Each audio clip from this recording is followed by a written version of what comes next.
네, 안녕하세요. 지금부터 지속가능 회계재정 세미나를 시작하도록 하겠습니다. 오늘은 황선필 박사님을 모시고 경제정책 불확실성과 기업 가치 평가 오류라는 주제로 세미나를 진행하도록 하겠습니다. 황 박사님 간략하게 소개해드리겠습니다. 황 박사님은 홍익대학교에서 회계학으로 석사와 박사를 하셨고요. 지금 뭐 홍익대, 단국대, 또 순천향대 뭐 여러 대학에 강의를 나가시고 계시고요. 또 지금 트윈플러스 파트너스에서 연구원으로 계시기도 합니다. 특별히 우리 지속가능회계재정연구센터에서 또 연구원으로 계시면서 많은 또 연구와 또 일들을 하셨습니다. 연구도 많이 하실 뿐만 아니라 또 실제 실무 일도 많이 하시고 계셔서 굉장히 연구와 실무에 여러 가지 다양한 경험들이 있으신 그런 앞으로 전도 유명한 박사님이십니다. 네, 큰 박수로 맞으시기 바랍니다.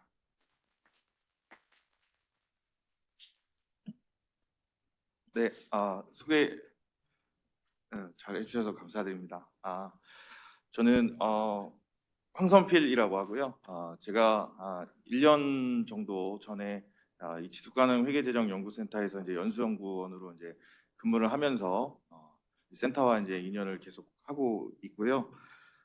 오늘 이제 부탁을 또 이렇게 저에게 또 좋은 기회를 주셔서 한번 발표 자료를 만들어서 우리 서울대학교의 행정대학원 석사 또는 박사 과정 선생님들하고 얘기를 해보고 싶어서 이제 준비를 했습니다. 뭐 특별히 뭐 제가 어떤 내용을 지식을 전달한다기보다는 같이 제가 지금 고민하고 있는 것들을 함께 좀 토론해보는 자리였으면 좋겠다 싶어서 준비를 했습니다.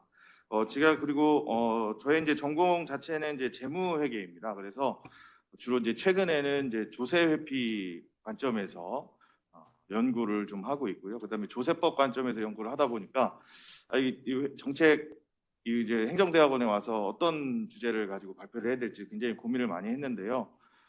근데 이제 요즘 이제 상황이 워낙 불확실하고 그다음에 최근에 이제 기준금리도 올라서 매년 나가는 그 이자 비용을 좀 제가 보면서 이런 어려움을 같이 좀 고민을 해볼 수 있었으면 좋겠다 싶어가지고 주제를 경제정책 불확실성과 그다음에 이제 저의 이제 그 박사의 연구 주제인데요. 그래서 가치평가 오류라고 하는 주제로 잡아서 두 간의 이제 관련성을 좀 분석을 해보면서 결과적으로는 회계 시스템이 이런 불확실성한 상황에서 잘 작동하고 있는가를 분석을 해보고 싶었던 겁니다. 근데 실질적으로 그 부분을 이제 반란해서 살펴보기는 조금 어렵지만 이제 좀 간접적으로나마 우리나라의 지금 현재 불확실성을 회계 시스템이 잘 작동해서 그런 것들을 최대한 해소시켜주고 그리고 이제 이해관계자들한테 조금 더 나은 어떤 의사결정을 가능하게 해주고 있는가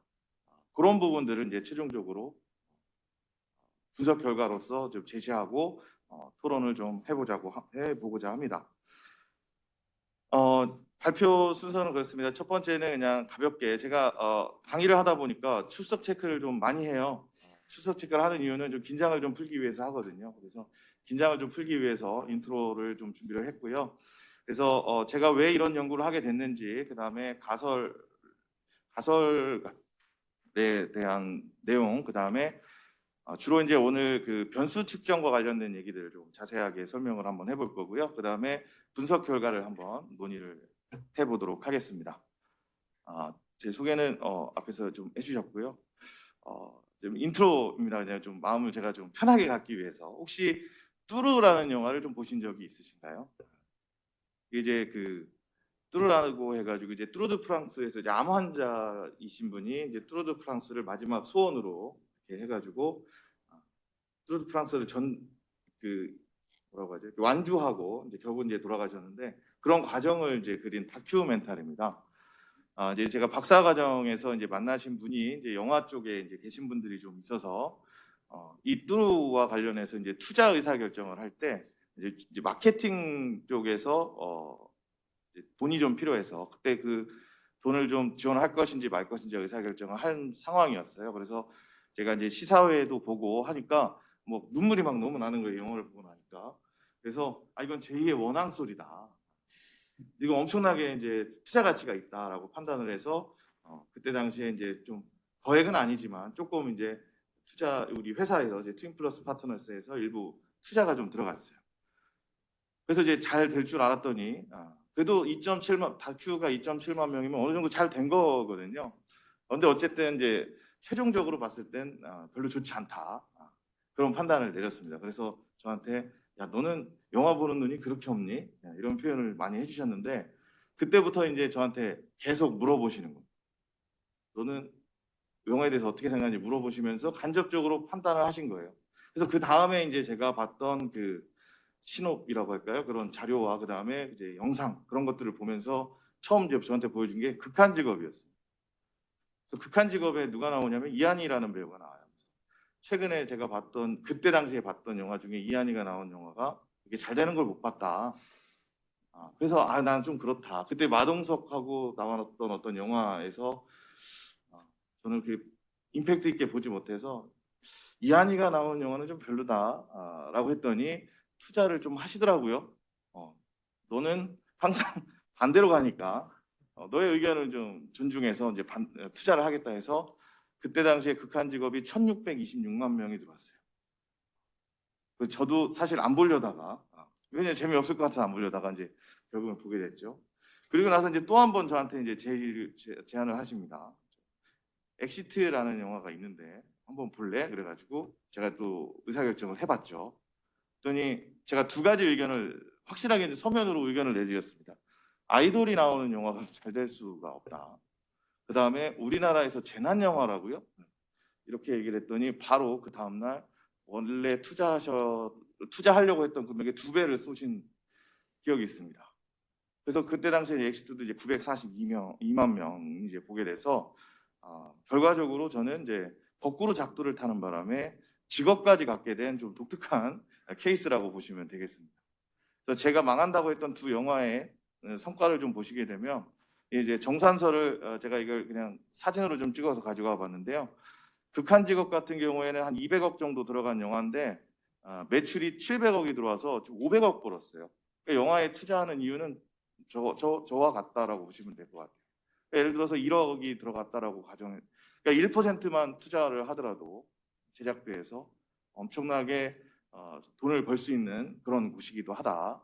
그런데 이제 또 그렇다고 해서 또 이쪽에 너무 관심 가지시면 안 되는 게 이런 영화도 있다. 그걸 좀 생각해 보셔야 되고요. 그다음에 기생충 같은 경우에는 이제 상도 받고 많이 했는데 보시게 되면 한 300억 정도 들여서 500억 정도의 매출을 가져와서 실제로는 극한 직업보다는 그렇게 많이 번 영화는 아니다라는 겁니다. 그래서 제가 이 서두에 이렇게 이런 말씀을 드리는 이유는 결과적으로 제가 이 시점에 항상 너는 선택이 잘못된 선택을 많이 하는 것 같아라는 얘기를 많이 들었거든요.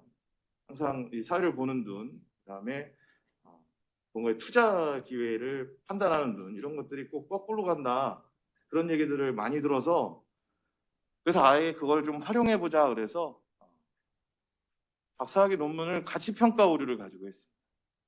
실제로 원래는 이제 제가 경영자의 이제 오버 컨피던스를 주로 이제 연구를 하다가 갑자기 이제 너는 항상 평가에 오류가 생기는 것 같아라고 해가지고 실제로 이제 가치 평가 오류를 가지고 세 가지 관점에서 이제 연구를 했고요. 첫 번째는 지배 구조와 관련해서 지분율이라든지 이런 부분들을 가지고 가치 평가 오류에 영향을 미치는 팩터가 무엇인가 그런 것들을 좀 주로 다뤄봤고요. 그다음에 경영자의 보상이라든지 현금 보상이라든지 이런 것들을 쭉 살펴봤고 그다음에 또 마지막 에세이로는 이제 그런 가치 평가 오류가 결과적으로 어떤 정보 비대칭이라든지 정보 위험을 발생시켜서 실제 기업 경영 활동에 어떤 영향을 미치는가 이렇게 좀 살펴봤는데 그 중에 이제 좀 제가 인상적으로 봤던 것은 부채 조달 비용과 관련해서 이렇게 좀 살펴보니까 부채 차입 이자율 스프레드라고 하는 개념으로 측정한 부채 조달 비용은 가치 평가 오류가 발생하면 자연스럽게 스프레드가 늘어남으로써 어떻게 하는 거예요? 이제 신용 대출 기관에서는 그런 가치 평가 오류를 간파해서 프리미엄을 이제 요구를 하는 거죠. 그런데 기업 신용 등급을 가지고 또 분석을 해보면 신기하게 오히려 마이너스가 나옵니다.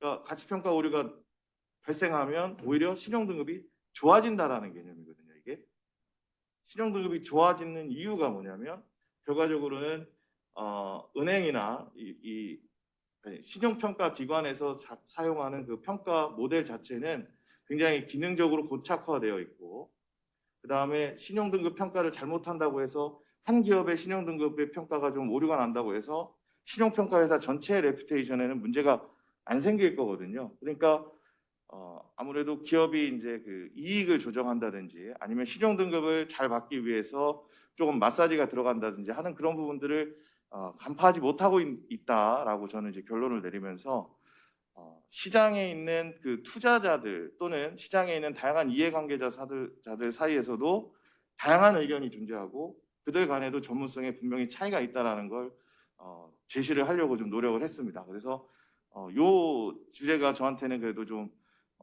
학회에서 좀 발표도 하고 좀 재밌게 좀 많이 들어주셔서 이런 내용을 좀 이제 하나 좀 넣어놨고요. 결과적으로 신용평가기관, 신용대출기관에서도 전문성이 있어 보이는 그런 기관에서도 이익조정이라든지 경영자의 기회주의적인 행동이라든지 그다음에 뭐 재무제표의 수정이라든지 이런 것들을 제대로 간파하지 못하고 있을 수 있다. 이런 연구를 해왔습니다. 그동안 계속 그렇게 해오다가 한동안 좀 멈췄었는데요. 최근에 이제 요 발표를 좀 이제 제안을 받고 나서 좀 가치평가 오류 계속 누군가한테 좀 홍보도 하고 그다음에 내용을 좀 설명해주고 싶어서 이 경제정책 불확실성이라고 하는 것을 가정해서 발표자를 한번 준비를 해봤고요. 일단 아직 이제 연구가 이제 본격적으로 들어가기 전에 요 얘기를 좀 해보고 싶습니다. 이제 우리가 기업에 이제 시장에 이제 존재한다라고 가정했을 때 회사에 대한 정보를 저희가 전혀 알 수가 없다라고 가정을 해볼게요. 그래서 우리가 뭐 투자자라든지 아니면 고용자, 아니 뭐 앞으로 이제 종업원이라든지 잠재적으로 이제 뭐 회사에 취업할 사람이라든지 그러면 결과적으로 우리는 회사를 이제 평가를 해야 되는데 회사에 대한 정보가 없다라고 가정한다면 극단적으로 회사가 좋은 기업 아니면 나쁜 기업이 있다라고 가정을 해봅시다. 그러면 우리가 이제 기대값을 가정하면 우리 투자자들은 어쩔 수 없이 1 아니면 0 사이의 값을 가지니까 기업을 평가할 때는 0.5 정도 된다라고 평가할 수밖에 없습니다. 근데 그때 이제 만약에 실제 그 기업의 가치가 있다라고 가정하고 그런 기업의 실제 가치가 만약에 여기 포인트 1쯤에 있다라고 가정을 해볼게요. 이쯤에 있다라고 가정하면 시장에서 사람들은 0.5로 그냥 기대값을 반영해서 0.5로 평가를 하고 그 다음에 실제 가치는 요 정도 0.7 정도 된다라고 가정하면 이를 우리가 뭐라고 부르냐면 과소평가하고 있다라고 부르는 거죠. 우리 기업의 실제 가치는 0.7인데 시장에서는 0.5로 평가하고 있다면 0.2만큼 우리가 과소평가하고 있는 겁니다. 그 다음에 만약에 포인트 2에 있다라고 가정하면 우리 시장의 실제 가치는 한 0.2 정도 되는데 시장에서는 0.5로 평가하고 있다면 우리는 이걸 과대평가라고 얘기를 하는 거예요. 그러면 이런 미스밸류에이션이 생기면 기업들은 어떻게 하느냐? 자, 만약에 과소평가되어 있다. 기업이 과소평가되고 있다면 기본적으로 자금을 조달하거나 그다음에 종업원을 고용하거나 하는 과정에서 굉장히 어렵기 때문에 어떻게 해야 되냐면 자발적으로라도 언론을 통해서 자기들의 어떤 그 이미지를 쇄신한다든지 아니면 회계 정보를 계속해서 자발적으로 공시하면서 투자자들과 또는 잠재적 어떤 종업원들과 커뮤니케이션을 해서 그런 어떤 간격을 메우려고 하겠죠. 그죠? 그런 어떤 활동을 하게 될 거고요. 그다음에 만약에 과대평가되어 있는 상황이라면 한번 생각을 해보십시오. 그러면 오늘 제가 사실 중간고사를 봐야 되는데, 기말고사를 보다가 이제 봐야 되는데 오늘 이 자리에 왔는데요. 가끔 그런 친구들이 있습니다. 그래도 제가 채점을 잘못했어요. 틀렸는데 맞았다고 했습니다. 그래서 시험지를 나눠주면 가끔 희한하게 그거를 저한테 보고하는 친구들이 있어요. 원래는 제가 맞았는데 틀렸다고 하는 경우에는 와서 이제 상의를 해야 되겠죠. 아니, 상의라고 하긴 좀 그렇고 대화를 좀 통해서 이렇게 제가 수정을 해줘야 되는데 사실 이제 틀린 걸 맞았다고 하면 사실 가만히 있는 게 중간은 가겠죠, 그죠? 그러면 자연스럽게 학점을 받을 수 있으니까. 그러면 어떻게 해야 되느냐? 자, 우리 시장에서 우리 기업을 과대평가하고 있으면 기업은 어떤 행동을 하냐면 가만히 기다릴 수 있습니다. 첫 번째로. 근데 이제 이렇게 기다리다 보면 나중에 투자자들로부터 소송을 당할 수가 있어요. 너가 그런 정보를 제때 제공해주지 않음으로써 우리 투자 실패를 발생시켰으니까 어떻게 해라? 너가 그 책임을 물어라. 그래서 소송 위험이 발생할 수도 있기 때문에 기업은 이 과거에는 모르겠지만 현대 사회에서의 기업은 저런 어떤 소송 위험이나 뒤에 나중에 평가를 부정적으로 받는 것에 대한 어떤 리스크가 있기 때문에 어쩔 수 없이 과대평가를 하고 있는 기업이라고 하더라도 뭐 투자를 뭐 어떤 정보를 공유하는 것을 지연시키거나 관망하기보다는 적극적으로 이렇게 공시를 하려고 노력하고 있는 그런 상황입니다. 현재로서는. 그래서 사실은 과소평가든 과대평가든 기업은 자발적으로 공시를 해서 그런 어떤 투자자들의 어떤 그 궁금증을 해소하려고 노력을 하고 있는 상황이다.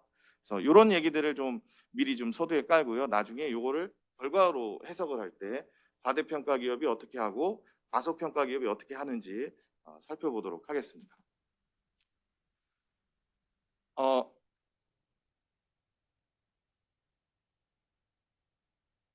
제가 이쪽에 관심을 갖게 된 계기는 그래도 좀 몇 년 살다 보니까 저는 이제 98년도, 97년도 그때 당시 이제 외환위기도 겪었고요. 그다음에 뭐 2008년 금융위기도 겪었고, 그다음에 서두에서도 말씀드렸지만 최근에 그 기준금리가 올라가면서 한 달에 100만 원씩 이자로 내는 그런 상황입니다. 그런 상황들을 겪다 보니까 이 위기 상황에서 자본시장이 어떻게 시스템이 굴러가는가 이런 것들이 최근에 저의 이제 궁금증이었습니다. 그래서 이런 위기 상황에서 회계가 어떤 역할을 하지 이런 것들을 좀 찾아보려고 하다 보니까 최근에 그걸 잘 정리해 놓은 연구가 있더라고요. 그래서 문헌 연구를 좀 보면 그 1997년의 외환위기, 그 다음에 2008년 금융위기를 대상으로 그때 발생한 위기의 원인이 무엇인가 이런 것들을 한번 조사를 해봤습니다. 그랬더니 그때 당시에 위기가 발생한 이유에 대해서 이제 좀 살펴보면 이게 이제 연구 결과들입니다. 회계 기준에 이제 허점이 있었다. 그때 당시에는 이제 K-갭이라고 해서 일반 기업 회계 기준, 그러니까 IFRS가 아닌 그 회계 기준을 사용을 하고 있었고요. 그 다음에 회계 정보를 생산하는 경영자, 그 다음에 감시 감독하는 시스템 등이 이제 굉장히 취약해서 그런 위기가 발생했다라고 얘기를 하고 있고요. 그리고 뭐 내부적으로 취약한 지배 구조, 그 다음에 그때 당시에 이제 왜곡된 회계 처리. 여러분들 그 혹시 오스템 임플란트 하면 요즘 어떤 생각이 좀 드시나요? 주로 이제 임플란트가 떠올라야 되는데 횡령이 떠오르는 좀 희한한 상황이죠. 그다음에 저는 이제 90년도에 이제 학교 다니면서 어떤 상황이었냐면 재떨이 하면 떠오르는 건 회계 부정이었습니다. 혹시 이해하시나요? 그 재떨이를 들고 우리가 영업이익 이거밖에 안 나와 그러면 자연스럽게 고쳐졌다는 그런 시대였습니다. 그래서 그 어떤 영화에서도 그 재떨이라는 그 캐릭터가 있었고, 그러니까 결과적으로 그때 당시에 97년도 당시에는 회계가 사실은 아무런 역할을 하지 않았다. 결과적으로 아무런 역할을 하지 않은 게 아니라 오히려 위기를 만들어냈다라고 하는 그 견해가 좀 있었습니다. 그런데 이제 그런 어떤 경험을 통해서 이제 최근에는 1997년 외환위기 이후에 있었던 그 회계 기준, 뭐 기업 공시제도, 그다음에 지배구조 측면에서 대대적인 개혁을 통해서 위기를 극복하려는 노력이 있었고요. 그다음에 감사제도 뜯어 고쳤고요. 그다음에 회계 기준도 좀 성급하다라는 표현도 있었긴 했지만 한국 채택 국제 회계 기준을 의무적으로 이제 2009년에 도입을 의무 도입하면서 2011년에 도입했죠. 하면서 사실 2000년대는 거의 이제 회계 개혁의 시대였다라고 보시면 될 것 같습니다. 그래서 저도 사실 이제 경제학을 전공을 했지만 이쪽에 이제 관심을 갖고 공부를 하게 됐고요. 그래서 이제 이 정의선과 조미옥의 연구, 이제 그 문헌 연구에서 보면 이제 최근에 들어서 이제 정부의 어떤 적극적인 참여로 기업 경영의 투명성이 제고되었고, 그다음에 시장 규율이 확립되었으며, 그래도 어느 정도 국제적 신인도가 회복되었다. 그러니까 결과적으로 회계 투명성을 개선하고자 하는 그런 노력들이 우리나라의 신인도까지 이제 높여졌다라고 하는 그런 의견들을 좀 정리를 해주고 계십니다.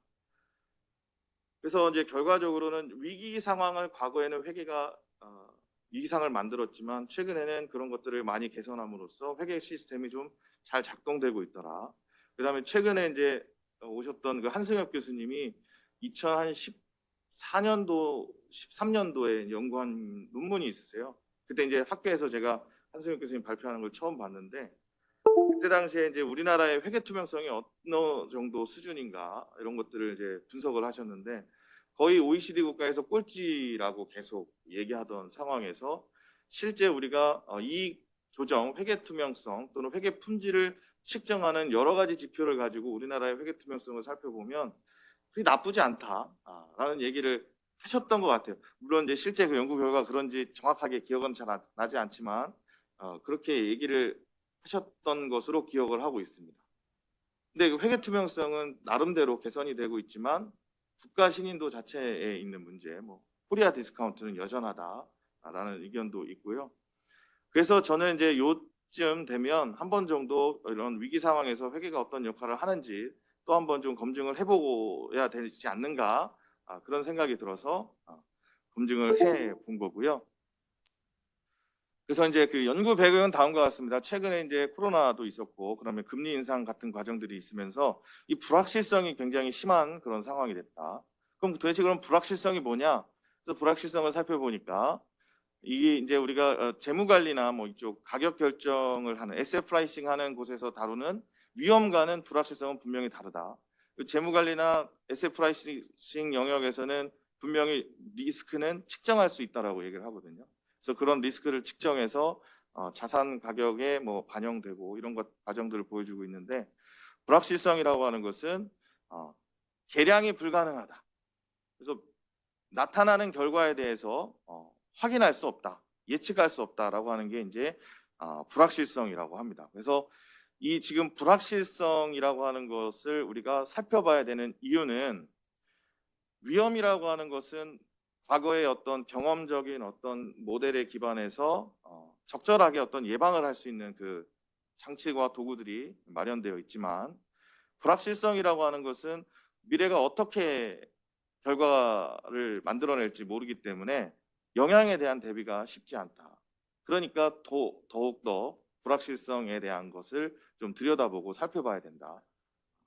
그런 얘기들이 있어서 그래서 제가 불확실성이라는 단어를 선택하게 된 겁니다. 그래서 많은 경제학 또는 회계학 분야에서 불확실성을 연구를 하고 있었는데 그래서 어떻게 연구를 하고 있는가 좀 살펴봤습니다. 살펴봤더니 주로 회계학 분야에서는 1998년 그다음에 뭐 2008년을 기준으로 해서 연도 더미 변수 아시죠? 그래서 98년도에는 도대체 어떤 회계 시스템이 있는가? 그때 당시에 정보 중개인들은 어떤 역할을 했는가?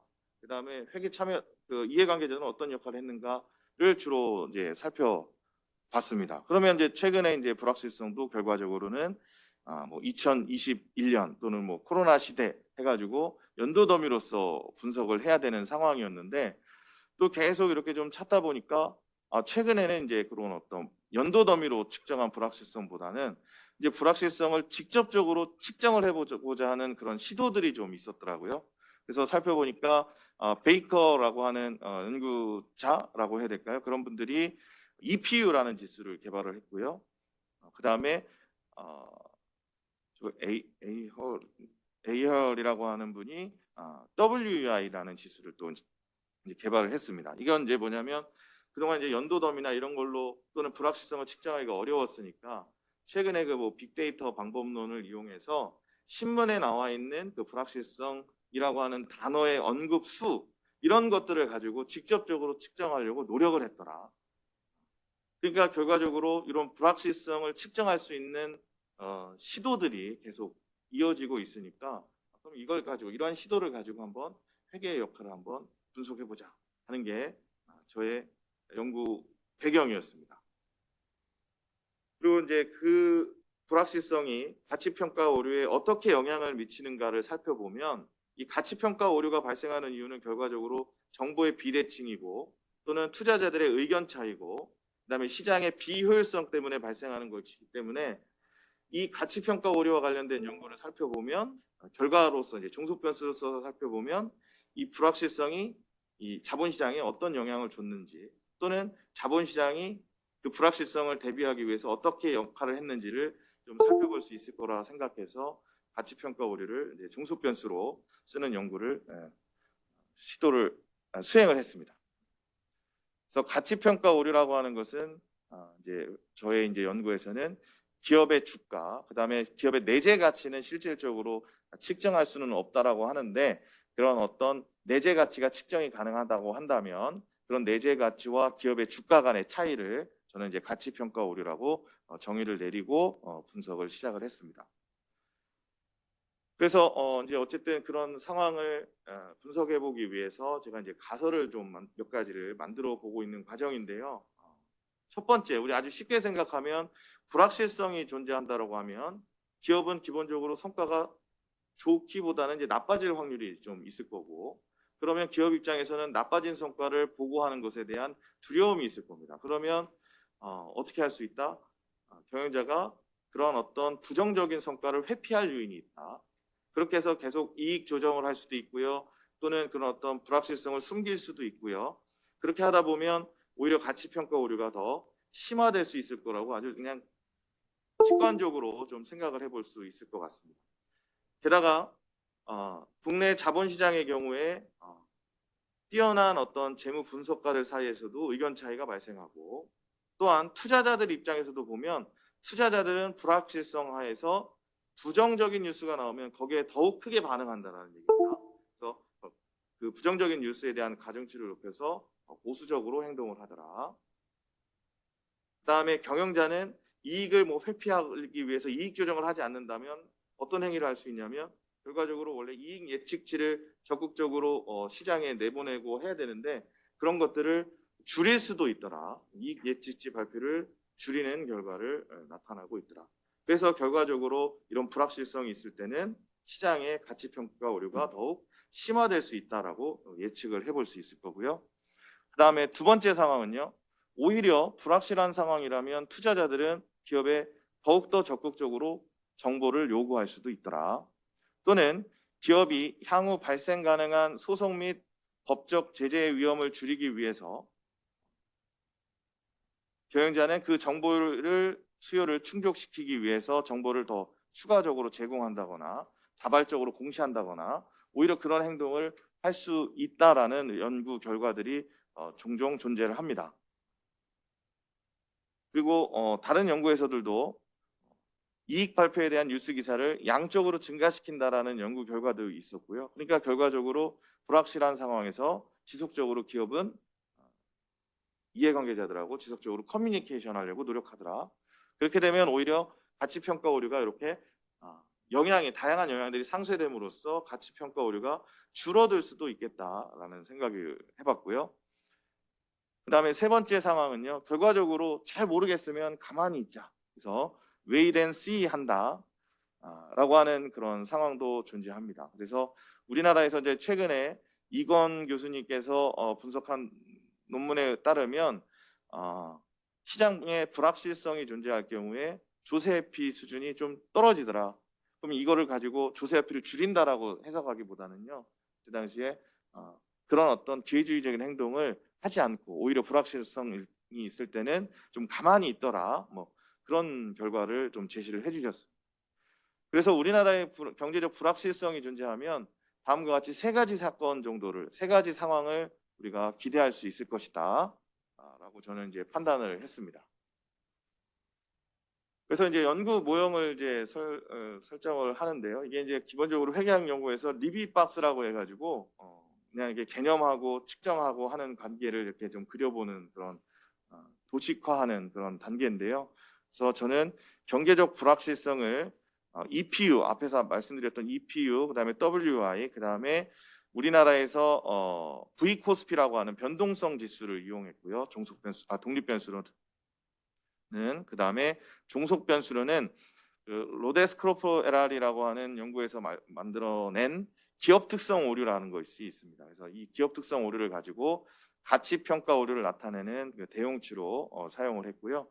그다음에 가치 평가 오류와 관련해서는 이익 조정을 많이 하게 되면 가치 평가 오류가 심화된다라고 하는 국내 연구 결과들이 있어서 우리 이제 연구 모형에 이익 조정의 영향을 통제하기 위해서 포사리에랄의 그 발생액을 이용한 이익 조정 측정치를 통제함으로써 어느 정도 그 가치 평가 등에 영향을 미치는 다양한 요소들을 이제 통제를 하고 있습니다. 그래서 뭐 최종적인 이 연구 모형은 이제 다음과 같고요. 요걸 가지고 제가 이제 실제로 분석을 한 결과들을 몇 가지를 이제 뒤에서 이제 설명을 드릴 거고, 지금은 각각의 측정치가 뭘 의미하는지를 좀 설명을 좀 드리고자 합니다. 첫 번째는 그 EPU라고 하는 지표인데요. EPU는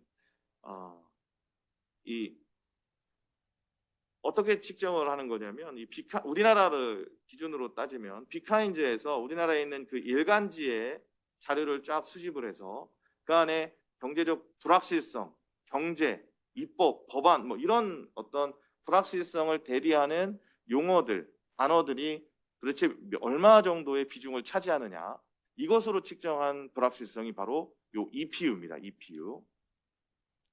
그래서 EPU를 이제 홈페이지에 가셔서 이제 그냥 바로 다운을 받을 수가 있어요. 그래서 다운을 받으면 여기 뭐 보시게 되면 경향신문, 그다음에 뭐 한겨레 신문, 뭐 한국일보인가요? 그다음에 매일경제, 뭐 한국경제인가 보구나. 그런 것들을 이용해서 이제 이게 아마 매월일 겁니다. 왜 매월 그 신문에 나오는 불확실성에 대한 그 단어의 수를 이용해서 측정한 지표가 바로 요 EPU라고 하는 지표입니다. 제가 뭐 특별히 EPU 지수를 측정을 한 거는 아니고요. 그대로 가져다 쓰고 있고, 우리나라에서는 아마 그 KDI나 이런 곳에서 또 KDI만의 또 단어들을 좀 이용해서 요 EPU 방법론을 이용해서 또 한국의 EPU를 또 만들어내고 있는 것 같습니다. 그리고 일부 연구자들은 요 베이커의 그 연구 방법론에 그 선정한 그 단어에 문제가 있다라고 해서 경제학자들은 일부 그런 단어들을 또 수정해서 새로운 또 EPU 지수를 만들어내고도 있습니다. 그래서 그 EPU 지수를 가지고 그 우리나라의 그 추세를 좀 한번 대충 보면요. 그러면 EPU 지수가 타당성 있는 지표냐라는 걸 한번 확인해 봐야 될 거잖아요. 그래서 요거를 한번 연도별로 그다음에 이렇게 쭉 이렇게 나래비를 세워 보면, 자, 뭐 최근으로 보시면 여기 보시게 되면 이제 이게 우리나라 이제 이게 2016년인데요. 대통령 탄핵 사건이 있었잖아요. 그런 것들. 그다음에 그 시점에 EPU 지수가 확 올라가는 걸 볼 수가 있습니다. 그다음에 뭐 2008년 뭐 리먼 브라더스 사태에서도 이 추세가 불확실성 지수가 확 높아지는 것을 볼 수 있고요. 그다음에 이제 과거로 가게 되면 여기 아시아 금융위기 97년도 뭐 이런 것들, 그다음에 뭐 김일성 사망, 재밌는 얘기들이 좀 많이 있더라고요. 그래서 이게 쭉 보게 되면 EPU가 그 시점의 불확실성을 어느 정도는 반영을 하고 있구나라는 걸 요 그래프를 통해서 여러분들도 좀 확인해 보실 수가 있을 것 같습니다. 그런데 이제 이 베이커 LR의 그 EPU는 지금 보시게 되면 세금, 세, 법안, 법 이런 것들의 단어를 카운팅을 하다 보니까 중복적으로 카운팅되는 것도 있고, 여러 가지 이제 예를 들어서 세금이라든지 세, 이 세라고 하는 것 자체가 단어에서 들어갈 때는 뭐라고 할까요? 이 다른 단어에도 들어갈 수 있는 거잖아요. 세. 그래서 이런 것들에 좀 정제가 필요하다. 이런 것들이 좀 한계가 있다라고 해서 우리나라에서도 그런 어떤 한계들을 보완하기 위해서 또 EPU 지수를 막 측정을 해보고 있고요. 이제 해외에서는 그런 어떤 EPU의 한계를 극복하기 위해서 신문이 아니고요. 그 경제와 관련된 그 보고서, 국가의 보고서를 기준으로 해서 불확실성을 측정하는 WUI라는 지수가 또 만들어졌습니다. 그래서 이 WUI 지수도 사실은 방법은 마찬가지입니다. 신문이 아니라 얘는 이제 국가의 보고서를 가지고 측정을 했다. 약 143개국에 대해서 분기 보고서를 가지고 불확실성을 측정하고 있다. 그래서 이 자료를 가지고도 불확실성을 측정할 수가 있다라는 걸 이제 보여드리고 싶어서 설명을 해봤고요. 그래서 네.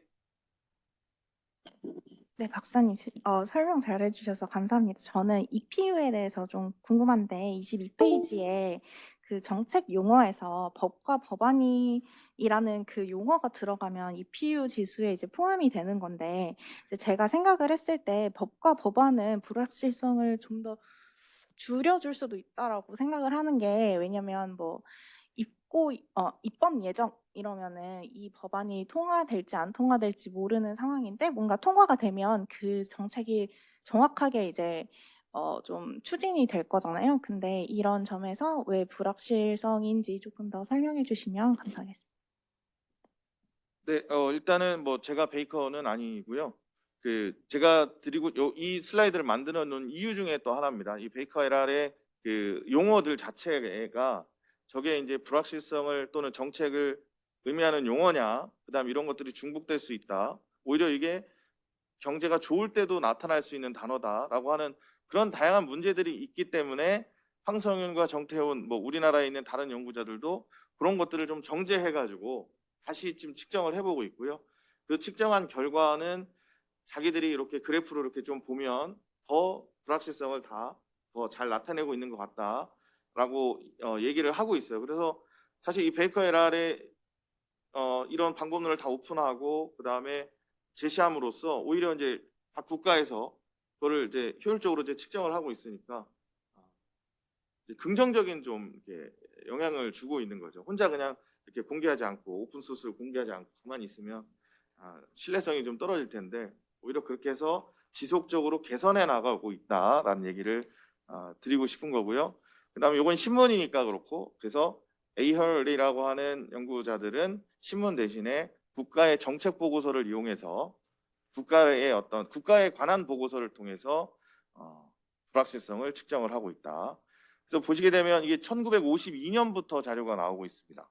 1952년부터 다양하게 측정되는 WEI 지수를 제시를 하고 있고요. 여기 보시면 뭐 T1, T2, T3, T4 해가지고 여러 가지와 그 불확실성과 관련된 측정치들을 제시를 하고 있어요. 그 중에 저는 이제 한국의 측정치를 이용을 한 거고요.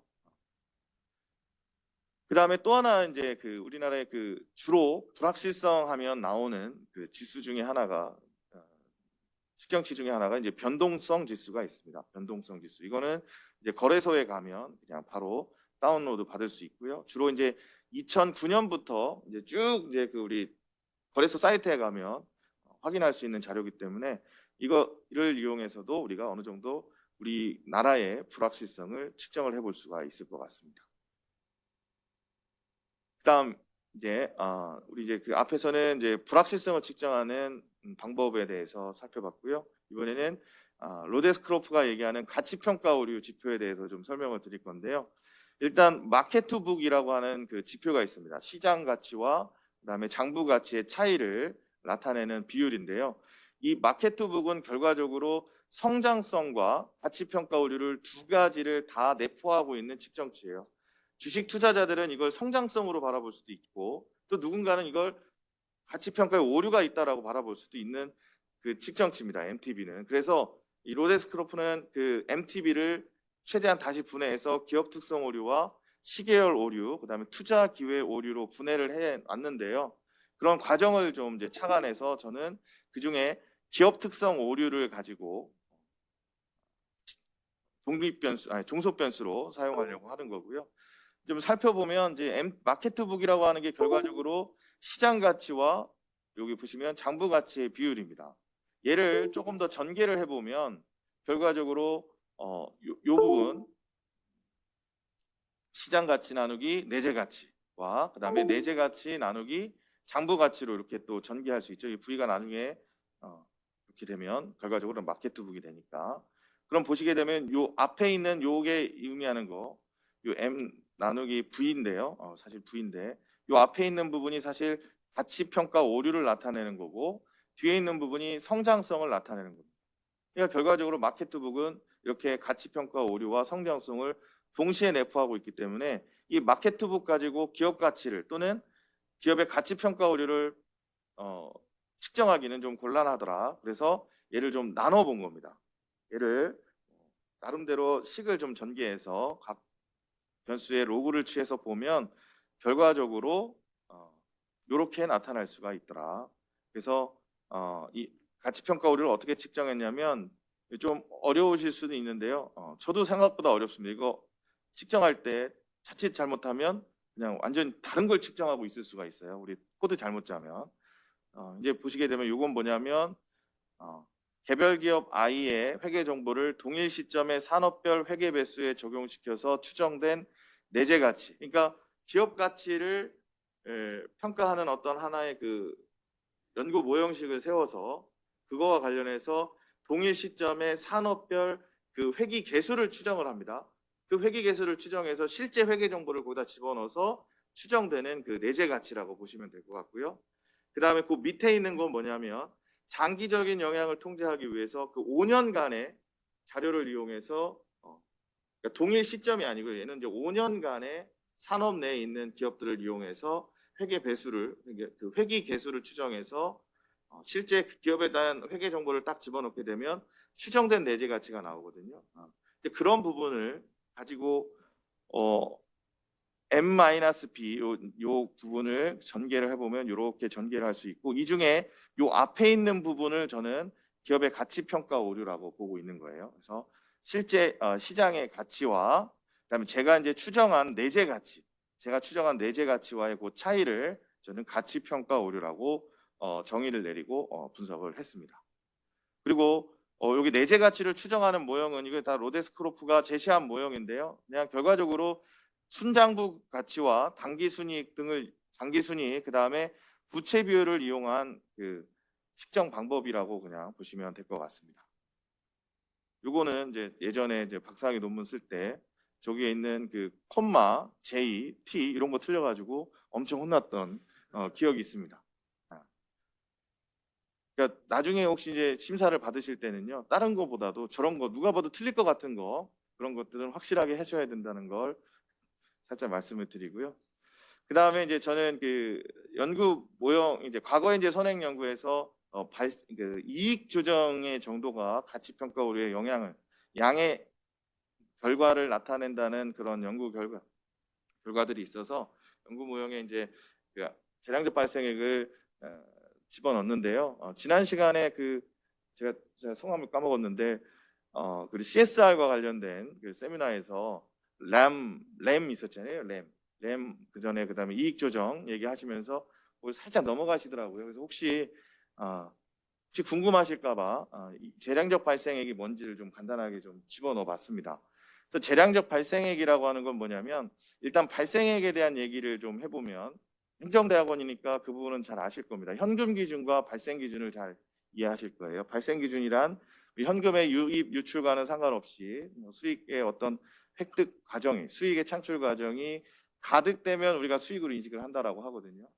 그래서 제가 뭐 현금으로 받지 않아도 우리가 수익으로 인식하고 현금에 지출이 없어도 감가상각비 같은 비용이 장부에 인식이 됩니다.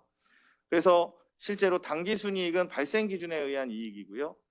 그 현금 흐름표에 보면 영업활동 현금 흐름이라는 게 있어요. 그래서 영업활동 현금 흐름과의 차이를 우리는 발생액이라고 하는데 그럼 발생액이 발생하는 이유는 뭐냐면 재량적으로 경영자가 그런 어떤 발생 기준을 이용해서 당기순이익을 늘리게 되면 발생액이 증가되더라.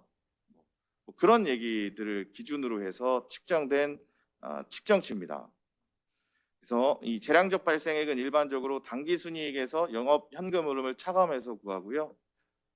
이렇게 해서 발생액이 증가하는 여러 가지 좀 사건을 좀 생각을 해보면 감가상각비에 대한 그 처리 방식을 달리하게 되면 예를 들어서 그러면 발생액 일부가 변화가 있을 수도 있을 거고요.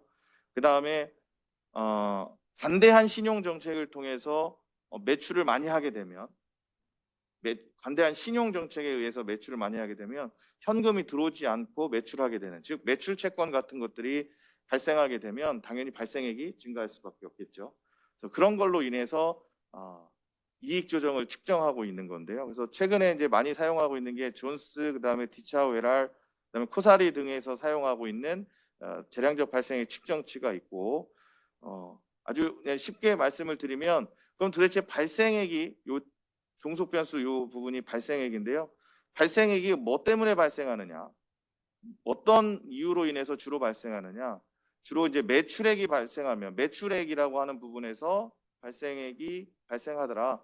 그다음에 뭐 유형 자산 같은 감가상각 자산에서 그 발생 기준에 의한 수익 비용이 좀 발생하더라. 그래서 발생액은 결과적으로 매출액 변화분과 그다음에 설비 자산에 의해서 발생한다. 그런 하나의 그냥 모델이라고 보시면 되고요. 자, 그런데 이제 일반적으로 이 매출액 변화와 그다음에 유형 자산과 관련된 것은 경영자가 기회주의적으로 조정하려고 한다기보다는 비재량적인 부분이라고 얘기를 합니다. 경영자가 억지로 막 만들어내고 그런 부분이라기보다 회계 기준을 선택함으로써 어쩔 수 없이 발생하는 부분. 그러면 얘를 가지고 설명하지 못하는 요 잔차, 에러텀을 가지고 재량적인 발생액을 추정을 하는 겁니다.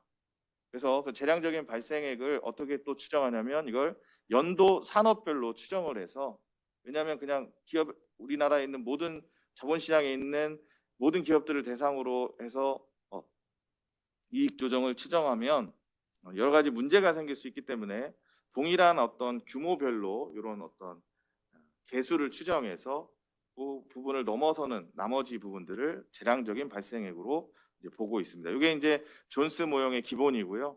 그 이후에 이제 다양한 연구자들에 의해서 요 매출 채권의 변화가 이제 들어간 이제 디차오 등의 이제 수정 존스 모형이 있고요. 그 다음에 이익 수준이 또 이익 조정에 영향을 미칠 수 있기 때문에 코사리 에달의 경우에는 ROA를 통제한 모형으로 요 잔차를 추정을 하고 있습니다.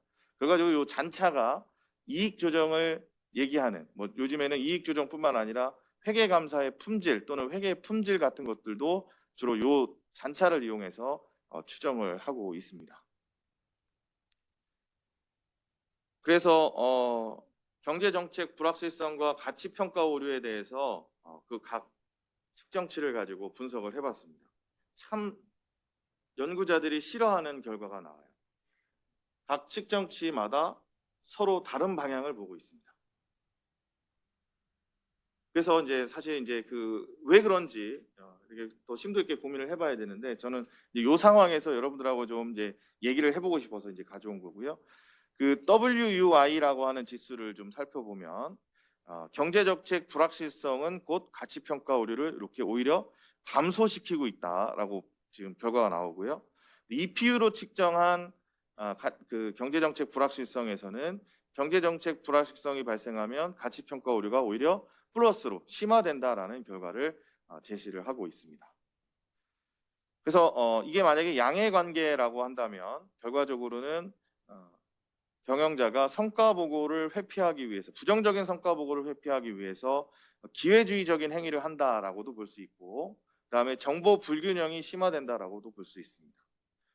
그다음에 음해 관계가 나타나는 요 상황에 대해서는 어떤 그 가치 평가 오류가 감소하는 거니까 결과적으로 회계 시스템 자체가 안정적이고 효율적인 회계 정보를 생산해서, 여기서 말하는 회계 정보는요 꼭 재무제표만을 의미하는 것은 아닙니다. 다양한 넓은 의미, 광의의 회계 정보는 언론 기사까지 다 포함하고 있는 개념이기 때문에 그래서 안정적이고 효율적인 회계 정보의 생산에 역할을 한다.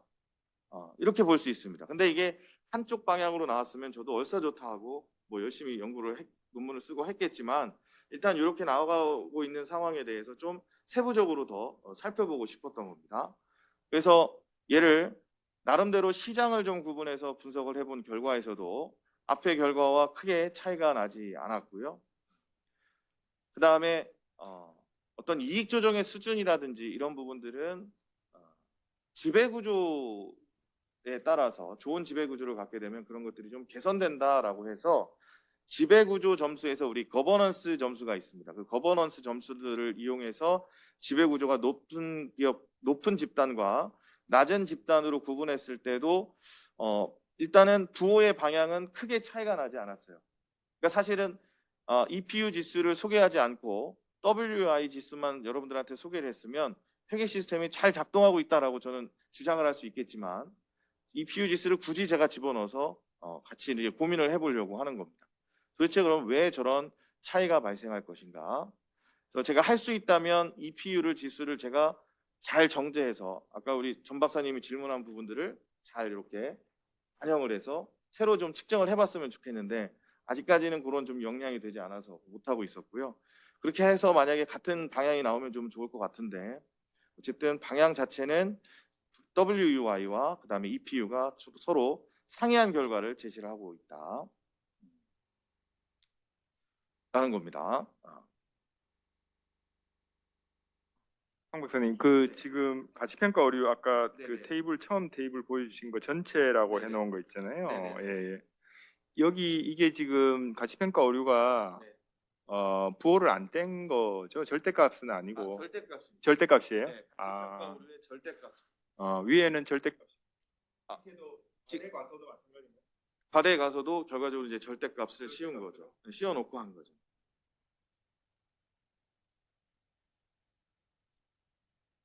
절대값을 씌운 값이고요. 처음에는 절대값 안 씌우고 했다가 또 근데 결과가 그렇게 크게 상이하지는 않습니다. 그래서 이렇게 한번 나온 걸 확인했고요. 그래서 이제 오늘의 이제 여러분들하고 같이 이제 고민해 볼 부분이 이 부분입니다. 그래서 EPU와 WI 그다음에 V 코스피가 서로 다른 방향을 바라보고 있거든요. 그러면 그 결과를 도대체 어떻게 해석할 것이냐. 그래서 이제 다른 연구들을 보면 주로 이 세 가지를 다 쓰고 있지 않아요. 그냥 하나만 가지고 쓰고 있어서 연구자마다 바라보는 이제 현상을 또 설명하는 과정이 좀 다르고 있어서 주의가 좀 필요해야 되는 거고 필요하다라고 보고요. 그 심지어 또 여기 보시게 되면 2003년도인데요. 2003년 보게 되면 이 지금 이 위에 있는 게 WUI고 아래에 있는 게 EPU입니다. 그러니까 EPU는 2003년 신용카드 연체율 시기에 오히려 불확실성이 낮은 것으로 나타났는데 WUI는 높게 나타나고 그 다음에 2007, 8년으로 가보면 요 시점에서도 2007, 8년 시점에서도 EPU는 낮게 WUI는 높게 나타나더라. 그리고 또 2014년에서도 이렇게 둘의 좀 차이가 나는 부분들이 있습니다. 근데 중요하게 불확실하다고 느껴졌던 그 시기에 EPU와 WUI가 서로 다른 방향을 바라보고 있다는 건 좀 더 추가적인 좀 고민이 좀 필요하다라고 보이고요. 그래서 최성호 교수님, 조선대 이제 최성호 교수님 같은 경우에는 저 그래프를 딱 그려놓고 이거 EPU는 우리가 이제 직관적으로 봤을 때 2008년 그 다음에 2003년에서 오히려 불확실성을 낮게 평가하지 않느냐, 그래서 오히려 WUI가 더 타당성 있는 측정치가 아니냐 해서 주로 이제 WUI를 가지고 측정을 하고 있습니다. 그래서 그 내용을 가지고 한번 만약에 WUI가 조금 더 타당한 측정치다라고 가정을 한다면 지금 전체적으로 봤을 때 경제정책 불확실성이 가치평가 오류와 음의 영향을 그러니까 가치평가 오류가 감소시킨다라고 보고 있죠. 그래서 한편으로 보면 자본시장에서 나름대로 그 시스템을 작동이 돼서 회계 시스템이 불확실할수록 회계 정보를 더 많이 공시한다거나 아니면 다양한 어떤 자본시장의 시스템에 의해서 그 가치평가 오류가 완화된다라고 볼 수도 있고 또 하나는 투자자들이 그 불확실한 상황에서 조금 더 면밀하게 검토를 하면서 그런 어떤 가치평가 오류가 감소한다라고 그냥 직관적으로 좀 바라볼 수 있을 것 같습니다. 그래서 사실 그 EPU에 대한 고민이 조금 더 있어서 EPU를 좀 세부적으로 좀 들여다봤습니다. EPU는 토탈 점수도 있지만 재정, 통화, 무역 정책으로 또 나누어서 측정을 하고 있어요. 그래서 그 동일한 모형의 통화 정책과 재정 정책, 무역 정책, 그다음에 외환 정책을 구분해서 분석을 해보면 자, 우리 EPU가 아까 플러스로 나왔었잖아요. 그죠? 통합적인 지수는 다 이렇게 플러스가 나오는데 세부적으로 통화 정책을 살펴보면 부호가 마이너스가 나오고요. 재정 정책을 살펴보면 여기는 이제 일단 마이너스가 나오는 것으로 보이고 그다음에 무역 정책의 경우에는 플러스, 외환 정책의 경우는 또 마이너스. 이렇게 또 세부적인 지표마다 방향이 좀 바뀌고 있어서 만약에 EPU를 사용한다고 한다면 조금 더 저 통화 정책이 뭔지 재정 정책이 뭔지 그 정책에 대한 이해도가 높은 사람이 좀 써야 되겠다. 그래서 좀 반란해서 그런 것들을 좀 분석을 해보면 EPU도 또 하나의 어떤 타당한 측정치가 되지 않을까 이렇게 생각을 하고요. 근데 이제 이 연구 결과의 이제 해석입니다. 제가 이제 플러스는 굳이 얘기하지 않고 WUI라고 가정해서 제가 이 연구 결과를 해석을 해보면 자 일단은 전체적으로 가치평가 오류는 감소한다라고 되어 있어요. 그러면 이해관계자가 뭐 다양한 어떤 모니터링 또는 정보를 수요함으로써 자연스럽게 가치 평가가 감소한다라고 볼 수가 있는 거죠. 자, 그러면 자, 포인트 1을 한번 생각을 해볼게요. 포인트 1은 결과적으로 과소평가되고 있는 거죠. 이 과소평가되고 있는 상황에서 시장에서는 뭐 0.5로 평가하고 있으니까 과소평가되고 있는 상황에서 가치평가 오류가 줄어든다는 얘기는 저 두 번째 방식으로 해석을 할 수 있을 것 같아요. 과소평가되어 있으니까 시장과 적극적으로 커뮤니케이션 하면서 그 가치평가 오류를 줄이기 위해서 노력을 하겠다. 그러니까 결과적으로 기업이 적극적으로 자발적인 행동에 의해서 가치평가 오류를 감소시킨다라고 얘기할 수 있을 것 같습니다. 그런데 이제 두 번째 얘기는 조금 다르게 해석을 해야 될 것 같습니다. 두 번째는 뭐냐면 과소평가인데요. 아니죠, 과대평가죠. 포인트 2에 있는 경우에는 나는 지금 한 0.2밖에 안 되는데 시장에서는 0.5로 평가한다. 그러면 요 간격이 줄어들려면 시장이 좀 가치 평가를 이렇게 내려가야 되는 거잖아요. 그죠?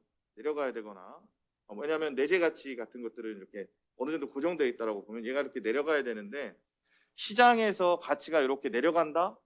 그래서 가치 평가 오류가 줄어든다. 요 개념은 적극적으로 기업이 커뮤니케이션 한다기보다도 투자자들이 보수적으로 평가를 한다 이렇게 받아들일 수도 있을 것 같고요. 그다음에 또 하나는 우리 내재 가치라든지 아니면 기업 가치를 평가할 때는 주로 할인율의 개념을 쓰는데 그 할인율이 우리가 이제 불확실하게 되면 할인율이 커지게 되겠죠. 커지게 되면 내재 가치도 어느 정도 좀 떨어질 수 있고요. 그 다음에 시장의 가치도 떨어질 수 있는데 아무래도 시장에서 더 보수적으로 이제 그 평가하게 된다면 당연히 가치 평가 오류가 이렇게 감소될 수밖에 없겠다.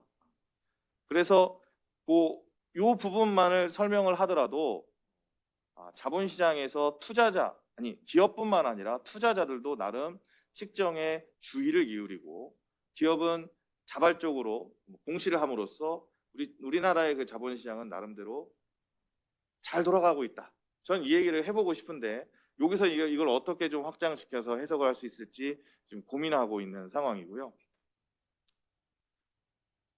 그래서 이제 제가 자료에는 안 나타냈는데 제 나름대로 생각을 어제 갑자기 여기다가 좀 적어놨습니다. 제가 설명드린 바와 같고요. 만약에 이제 그 음의 관계가 실제로 이런 일 때문에 발생하는 거라면 이 두 번째 그림과 이 빨간색 테이블 안에 있는 그런 내용에 의해서 발생하는 거라면 아무래도 이 98년도 그때의 어떤 불확실성, 그 위기와는 다르게 그래도 현재에는 회계가 그런 영향력을 좋은 시스템으로 그런 영향력을 좀 발휘하고 있는 것이 아닌가 이렇게 좀 생각을 해볼 수 있겠다라는 겁니다. 그래서 되도록이면 이런 결과가 지속적으로 이제 반복적으로 나와서 저도 우리나라 자본시장이 좀 굉장히 개선되고 발전되어 있고 그다음에 건전하다라는 얘기를 한번 해보고 싶습니다. 그다음에 이제 그럼에도 불구하고 몇 가지 한계가 있습니다. WUI는 분기별 자료고요. EPU는 월별 자료입니다. 근데 결과적으로 다양한 선행 연구에서도 이걸 그냥 연도별로 평균을 내서 쓰고 있거든요. 그럼 결과적으로 2월 달의 행동과 12월 달의 행동이 상쇄되는 거라서 과연 이 EPU와 WUI가 그 해의 불확실성을 진짜 온전하게 반영하고 있는가 이런 고민도 되고요. 그다음에 이제 몇 개 안 되지만 우리나라에서 경제적 불확실성을 연구한 회계학 분야에서 연구한 논문들이 WUI, 최성호 교수님은 WUI 쓰고 있고 이창섭 교수님은 EPU 지수를 이용해서 경제적 불확실성이 있으면 기업이 ES 지출 안 한대요. 왜? 어떻게 될지 모르니까 일단은 지출과 관련된 의사결정을 뒤로 미룬다, 지연한다, 뭐 이런 결과를 내셨고요. 그다음에 이건 교수님은 아까 설명드린 바와 같이 조세피 같은 기회주의적인 행동을 적극적으로 하지는 않고 좀 웨이앤시 한다 이런 결과를 제시하고 있는데 셋 다 다른 측정치를 쓰고 있다라는 게 이제 보이실 겁니다. 그래서 앞으로 이제 나오는 회계나 경제학은 뭐 이쪽 분야에서 나오는 불확실성과 관련된 연구들은 어떤 지표를 사용했는지를 좀 세부적으로 좀 살펴봐야 될 것 같다라는 얘기를 하고 싶고요. 그 다음에 이거는 이제 어쨌든 연도마다 발생하는 점수이기 때문에 우리 본 연구에서는 산업은 통계했지만 연도는 통제할 수가 없어요. 돌아가질 않죠. 그래서 앞으로는 뭐 연도 더미 대신에 뭐 이런 지수들을 써도 되지 않을까 이런 생각을 해봤습니다. 그래서 이제 연구에 하고 있는 지금 공부하고 있는 내용들은 이런 내용들이고요. 이런 내용들을 같이 우리 행정대학원에서 고민해 주시면 저도 나름대로 좋은 연구를 할 수 있을 것 같아서 소개를 해드렸습니다. 마지막으로 제가 그냥 맺는 말로 여러분들한테 좀 하고 싶은 얘기는요. 우리 98년도 금융위기 당시에 뉴스에서는 주로 어떤 뉴스들이 나왔냐면요. 아버지들이 저 파고다 공원에 가 계신 거 말고 주로 이제 경영자 수준에서 또는 최대 주주 수준에서 횡령 사건이나 이런 것들이 많이 발생했거든요. 그러니까 아무래도 회계 시스템이 부재하고 부실하고 하다 보니까 거기에 이제 접근이 좀 용이한 그런 분들께서 횡령 사건이나 이런 것들을 많이 일으켰는데 최근 한 1, 2년 사이에 벌어지는 횡령 사건들은 최고 경영자나 뭐 어쨌든 최대 주주의 수준에서 일어나는 것이 아니라 심지어는 대리 수준에서 이렇게 발생한다라고 얘기를 하고 있습니다. 근데 이제 그런 부분에 대해서 뉴스에서는 어떻게 지금 다뤄지고 있는지 모르겠지만 이걸 개인의 문제로 볼 것이냐 아니면 사회의 문제로 볼 것이냐. 왜냐하면 이제 최근에 뭐 가상자산이나 뭐 이런 걸 통해서 일확천금을 놀리려고 하는 그 젊은 세대들의 문제다라고 하는 사람들도 있고요. 그 다음에 내부 회계 제도가 이제 문제가 돼서 그런 일들이 벌어지는 것이 아니냐라고 해서 지금 다양한 의견들이 좀 제시되고 있는데 그런 부분에 대해서 어떻게 생각하시는지 사실 여기 계신 분들하고 좀 협의를 좀 논의를 좀 해보고 싶어서 마지막으로 화두를 던져봤습니다. 과거에 저 학교 다닐 때 교실에서 지갑이 한번 잃어버린 적이 있는데요. 그때 어떻게 해결이 됐냐면 잃어버린 사람 훔쳐간 사람 잘못이 있죠, 그죠? 잘못이 있지만 결국 누가 혼났냐면 야 그거 저기 잃어버린 너도 잘못이야라고 끝났거든요. 그러니까 잃어버린 사람, 그러니까 훔쳐간 사람이 잘못이라고 생각을 하는데 결과적으로 선생님은 뭐라고 했냐면 야 잃어버린 친구한테 잘못이라고 얘기를 했고요. 시간이 한참 지난 25년 뒤에 생각을 해보니까 선생님은 잘못이 없는가라는 생각이 좀 들어요. 효과적으로 그 반을 통제하지 못했다라는 생각이 좀 들더라고요.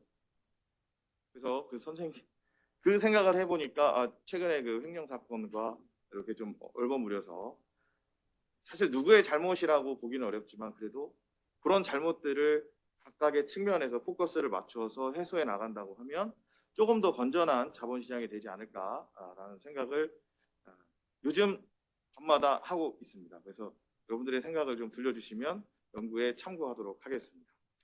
재미없는 얘기 1시간이나 들어주셔서 감사드리고요. 앞으로 좀 더 발전해서 내후년에도 와서 발표를 할 수 있었으면 좋겠습니다. 감사합니다. 네, 황 박사님 감사합니다. 예, 아주 좋은 데이터를 또 소개를 시켜주신 것 같고요. 또 어떻게 연구하는지 이런 것도 잘 얘기를 해주신 것 같습니다. 또 질문도 던져주셨는데 일단 먼저 발표에 대해서 혹시 질문이나 뭐 코멘트 있으면 해주시기 바랍니다. 네, 박사님, 발표 정말 잘 들었습니다. 제가 궁금한 부분은 샘플 관련된 건데 2가지입니다. 첫 번째는 지배구조를 추가적으로 분석을 하셨는데 지배구조를 어떻게 측정했는지 그 측정치에 대한 설명을 듣고 싶고요. 그리고 2번째는 기간을 몇 년도부터 몇 년도로 하셨는지 궁금하고 혹시 기간별로 따로 분석을 하셨는지도 궁금합니다. 네, 허를 찌르는 질문 감사드립니다. 첫 번째로 지배구조 점수 같은 지배구조 측정치와 관련해서는 한국 지배구조원에 가보시면 ESG 측정을 거기서 하고 있어요. 그래서 환경, 그다음에 소셜, 그다음에 거버넌스와 관련된 측정치를 매년 홈페이지에 오픈을 하고 있습니다. 연구 목적이라 그러면 지배구조원에서 전화를 하면 잘 안 주고요. 사실은 지배구조원에서도 최근에 데이터 가이드라고 하는 곳에 점수를 이제 판매를 하고 있어요. 그러다 보니까 우리가 이제 돈을 주고 사야 되는 상황이고요. 네, 저 같은 경우에는 연구를 이쪽 ESG를 계속 하기 위해서 옛날부터 그 홈페이지에 1년치만 공개하고 있거든요. 그거를 그냥 내년 한 12월쯤 되면 심심해서 들어가서 다 드래그 해가지고 엑셀로 챙겨놓고 있습니다. 그래서 사실 뭐 이 안에는 제가 특별히 측정했다라기보다도 그런 어떤 나름대로 그 공직력 있는 기관에서 측정한 측정치를 사용하고 있다라는 거고요. 그러니까 지배구조연구원 또는 뭐 이런 다양한 곳에서 연구 공모전 같은 거 하게 되면 자료를 아마 제공을 해주실 거예요. 그래서 한번 확인해 보시면 되고, 그다음에 두 번째 이 기간은요. 제가 이제 여기 기간을 명시하지 않았는데 사실 이게 이제 그 V코스피라고 하는 게 이제 2009년부터 정식적으로 이제 오픈돼서 되고 있는 거기 때문에 제 자료는 한 89년, 90년도부터 회계 데이터를 쭉 가지고 분석을 시작을 해요. 근데 이제 요거는 이제 저희가 이제 파일럿 테스트를 하다 보니까 아마 2009년부터 이 자료가 이제 이 분석이 시작이 됐을 거예요. 그래서 그때부터 이렇게 V코스피 때문에 어쩔 수 없이 2009년부터 시작이 됐지만 제가 생각했던 기간은 그래도 어느 정도 회계가 성숙된 기간을 좀 생각을 해서 그때부터 이렇게 측정을 그 기간을 좀 두고 분석을 한 거고요. 실제로는 뭐 90년대 초반부터 자료가 있어서 그때 분석을 해도 WUI 같은 경우에는 크게 방향이 변하지는 않더라고요. 상세가 되는데도 불구하고 그래서 조금 더 앞으로는 그 기간을 좀 나름대로 한정해서 좀 쪼개서 살펴보도록 하겠습니다. 감사합니다. 네, 또 다른 질문 있나요? 코멘트? 저는 질문은 아니고 그냥 듣고 생각이 난 건데 일단은 흐름 따라서 되게 발표를 잘해주셔서 너무 잘 들었고요. EPU라는 지수랑 이제 WUI라는 지수를 알게 되었는데 지금 드는 생각은 EPU는 신문에서 단어를 추출한 거라고 했고 이제 WUI는 국가 보고서에서 추출한 거라고 했는데 혹시 EPU는 이제 이 신문이나 여론의 입장에서 한번 현상을 설명해 보면 어떨까 하는 생각이 들고요. 이제 WUI는 이제 국가 입장에서 어떻게 다르게 받아들였는지를 좀 설명해 볼 수 있지 않을까 하는 생각이 들었습니다. 네, 그렇죠. EPU는 아무래도 이제 신문에서 만들어진 지표다 보니까 여론이나 그렇죠. 뭐 그 부분을 이제 생각을 해서 이제 이 해석에다가 이제 덧붙이면 되게 좋은 의미가 될 것 같고요. 사실 욕심은 뭐였냐면요. EPU랑 WI를 여기 와서 오픈을 하는 이유는 여기에는 다양한 기술을 갖고 있는 연구원분들이 계시잖아요. 그래서 우리 센터에서 또 센터 그러니까 카프죠. 카프 EPU도 한번 만들어서 분석도 해보고 왜냐하면 KDI에서도 EPU를 또 측정을 하니까 우리가 여기서 논의를 해서 그런 또 정제된 용어로 한번 측정을 해서 그거 가지고 분석도 한번 해보고 또 세미나도 하면 어떨까라는 생각이었고요. 혹시 이제 기계 학습이라든지 이런 부분들을 공부하신 분들이 있으면 도움을 좀 요청하고자 합니다. 네. 네, 추가 질문 있나요? 저도 아까 우리 조금 전에 나온 질문하고 좀 비슷한 건데 이게 EPU하고 WUI하고 조금 성격이 조금 다를 것 같아요. EPU는 이제 그 위기 상황 상황 속에서의 어떤 언론을 측정한 거고 WI는 이 국가 보고서니까 아무래도 지나고 나서 보고서가 나올 것 같은데 그러면은 이제 과거를 돌아보면서 정부가 평가를 한 거니까 그런 측면에서 그 보고서가 나오는 시기에 또 상황을 조금 반영할 수도 있을 것 같고 그래서 조금 이게 말하자면은 백워드한 그런 평가라서 조금 다를 것 같기는 한데 그래서 하여튼 그거에 따른 뭔가 좀 차이가 있을 것 같고 그다음에 그래서 제 생각은 아까 이제 그 한계에서도 얘기를 해주셨지만 이거를 이제 연간으로 다 합쳐서 측정을 하셨잖아요. 그래서 분기별로 해서 분기 보고서가 나오는 분기 재미제표를 활용해 가지고 하는 거면은 조금 더 그런 말씀하신 노이즈를 좀 없애는 방법이 아닐까 이런 생각이 들었고, 그다음에 이제 또 한 가지는 이제 어쨌든 WUI로 우리가 만약에 한다고 하면 이게 이제 불확실성이 있으면 평가 오류가 좀 줄어든다. 그리고 그 이유를 더 적극적으로 뭔가 공시를 하고 막 그렇게 한다 이런 얘기를 하셨는데, 실제로 이 정보의 양이라든지 횟수를 측정할 수도 있을 것 같은데, 공시 횟수라든지. 그래서 그거를 혹시 좀 측정해서 보여줄 수 있으면 훨씬 지금 말씀하신 스토리에 좀 더 에비던스가 될 수 있지 않을까 이런 생각을 했거든요. 네. 네, 네. 네, 일단은 이게 이제 최대한 그 연간 지표를 분기로 바꾸는 작업이 되게 중요할 것 같고요. 그래서 우리나라 이제 분기 보고서를 만들어내는 분기 보고서 자료도 있거든요. 근데 좀 제한적이다 보니까 예를 들어서 여러 가지 측정치나 이런 것들을 쓸 때 회계 자료는 주로 이제 1년을 기준으로 하다 보니까 기본적으로 이렇게 쓴 거고요.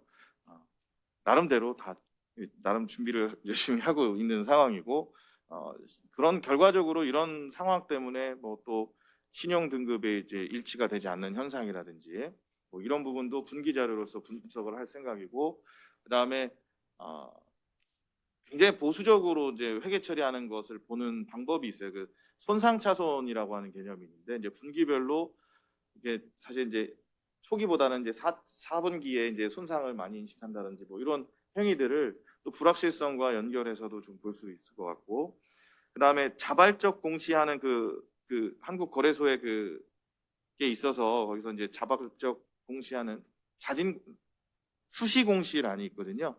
거기에서 공시의 그 카운트를 좀 할 수 있으면 해 보게 되면 사실 요 하나만 가지고도 사실 1년이 다 되도록 연구를 해야 되는 그런 상황이고요.